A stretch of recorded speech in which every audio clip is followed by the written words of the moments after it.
The college football playoff bubble is a real thing. Anytime we have this many teams making the playoff, 12, then we're going to have obviously an exponentially bigger group of teams that are possible playoff teams.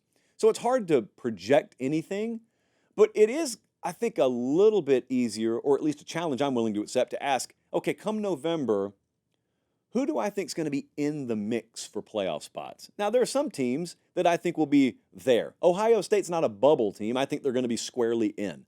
But there are other teams, Clemson, for example, I think could very much be a playoff bubble team.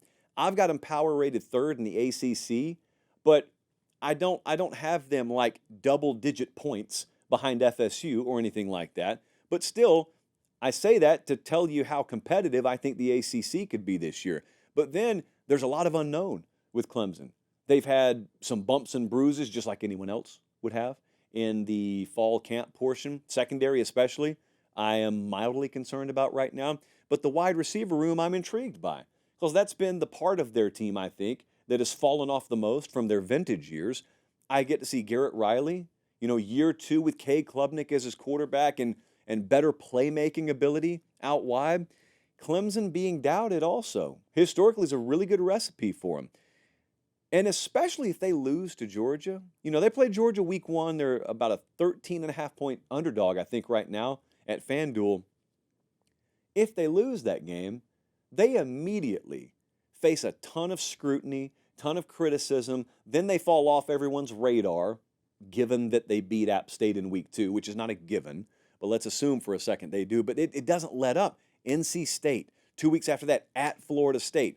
But if they make it through that first stretch, okay, there are 4 tough games, 3 really tough games in that 5-week stretch. But if they make it through that, Wake, Virginia, Louisville, and then at Va-Tech, they could start building some momentum, is my point. And remember, you don't have to be undefeated. There could even be a path for a 2-loss team. Because if one of their losses is Georgia, and let's say the other one's Florida State, that's one conference loss. They're in Charlotte. They're probably in Charlotte for the conference championship game. Another team I think could be on the playoff bubble that you don't expect me to say, I think Iowa could be on the playoff bubble.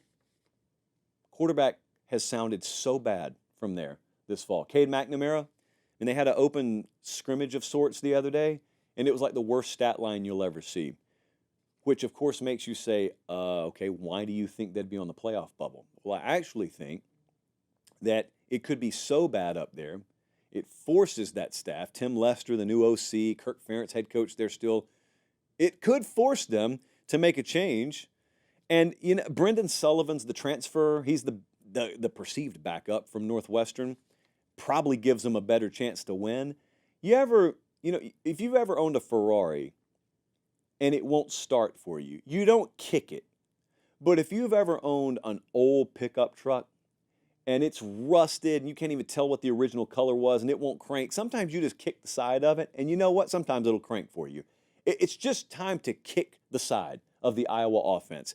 And if I just squeeze out enough, the sponge is always going to be nearly dry there. But if I can just squeeze 2 or 3 more drops than previously was able to be squeezed, with that defense, I could get a 10-2 here, and I could get a playoff bubble trip at least. I could have them on the playoff bubble. Iowa, fringe JP poll top 25 team right now, and that's as is.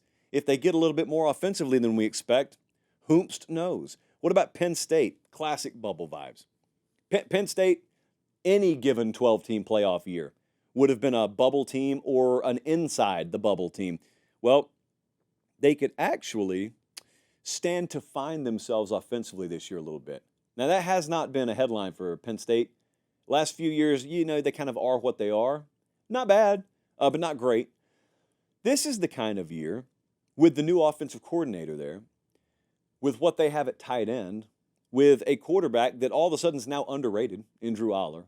NFL scouts haven't gone anywhere on that guy. I keep telling you guys this. The feedback from the scouts is still rock solid on Drew Aller. They are not down on him. Public opinion is the dudes who do this stuff for a living are not. So if you pair him up with the right coordinator, here's what I could see happening that I was talking about we haven't seen.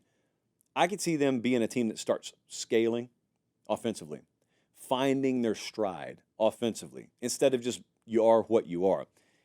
And the reason that's important is because they don't start with a murderer's row.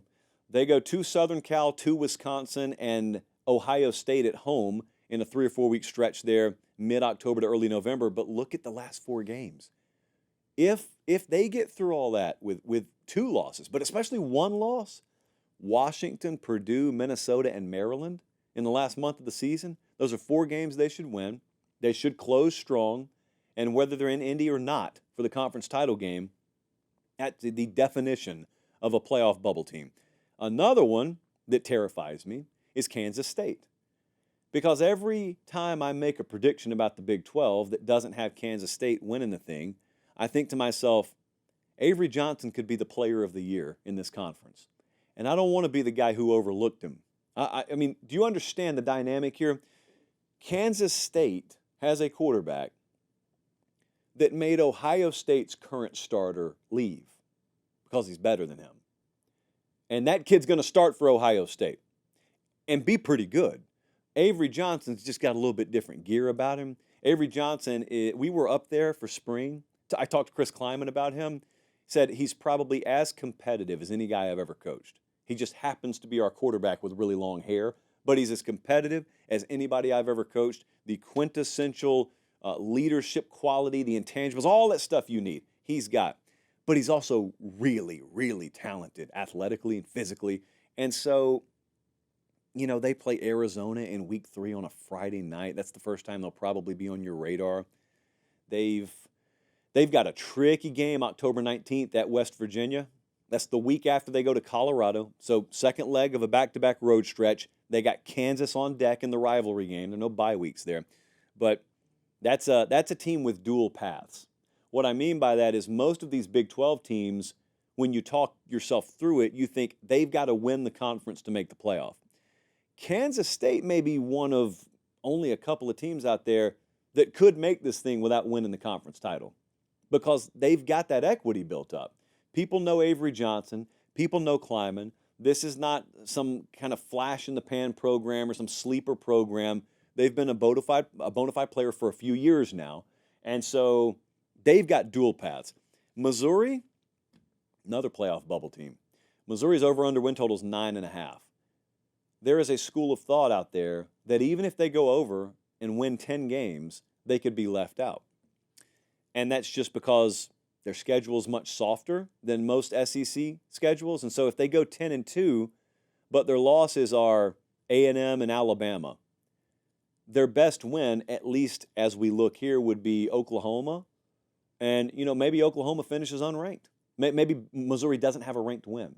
There's a school of thought that says that. There's another school of thought that says it is totally foolish to try and project that stuff in August. I know how I think it'll pan out. You know how you think it'll pan out. None of us have ever been able to accurately forecast an entire strength of schedule 4 months ahead of time. So, yeah, it's fun to talk about. But, hey, what if Auburn is en route to a 9-win season, but Missouri is one of the losses? What if Oklahoma is a dogfight? It's 38-31, and Oklahoma only loses 3 games, and Missouri is one of the losses. Well, all of a sudden, then it flips on its ear. And so maybe you lost 2 games, but maybe you got 2 wins that were a little bit higher quality. No, Murray State and Buffalo and Boston College and Vanderbilt aren't going to do anything for you to start the year. So it's going to take a while for them to get on someone's radar. They got to win one of those road games, though, man. They don't have to. They really need to. And don't just randomly sleep on having to go to South Carolina, you know, late in the year. Desperation in the air in Columbia. Columbia versus Columbia matchup, by the way. Whew, a lot going on.